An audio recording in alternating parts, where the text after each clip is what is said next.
குடிச்சிட்டு இருந்தா வாயில வரதெல்லாம் போய் என்னை பத்தி யோசிச்சு பாக்குறது இல்ல. நான் படுற கஷ்டம் எதுவுமே எனக்கு தெரியாது. நான் எவ்வளவு கஷ்டப்பட்டு இருக்கேன் தெரியுமாமா இவரோட. நீ என்ன கஷ்டப்படுற? யாரு கஷ்டப்பட்ட சொல்லு, மூஞ்சி மகனோட ஒட்டச்சு எடுத்துருவேன். ஏன் உங்களுக்கு தெரியாது நான் யாரோட கஷ்டப்படுறேன்னு? உங்களுக்கு தெரியாது. என்ன கஷ்டம் சொல்லு, சொன்னாதான் தெரியும். உங்க தங்கச்சி வித்யாதான். வித்யா கஷ்டம் தான். அவ வந்து பிளான் போட்டு எல்லாரையும் அவ பக்கம் திருப்புறான். அது மட்டும் இல்ல, ஷரத் இப்போ முன்ன மாதிரி இல்ல, அவனும் வேலையை முன்ன மாதிரி செய்யறதுல. அப்புறம் கார்த்தியை வந்து அவன் வீட்டுக்கு கூட்டிட்டு போயிட்டா எனக்கு தெரிஞ்சு கார்த்தியை என்கிட்ட இருந்து பிரிச்சிருவேன். எனக்கு குழந்தை வேற பொறுக்கல. இவ்வளவு கஷ்டமும் நான் பட்டுட்டு இருக்கேன். ஆனா உங்களுக்கு நீங்க தண்ணி அடிச்சு உங்க கூட்டணியோட ஜாலியா இருக்குதான் முக்கியம் இல்ல? நான் ஜாலியா இருக்கேன்.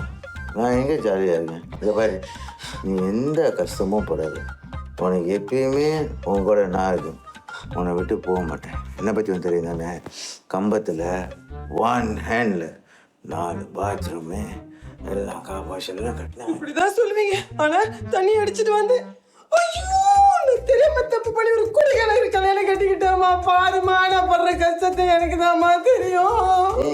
நான் என்ன டெய்லி குடிச்சு எனக்கு கொண்டாட்டி வந்து போட்டு அடிக்கிறேன்னா? ஏன்டி இப்படி ட்ராமா பண்ற? நானும் ட்ராமா போடுறேன்.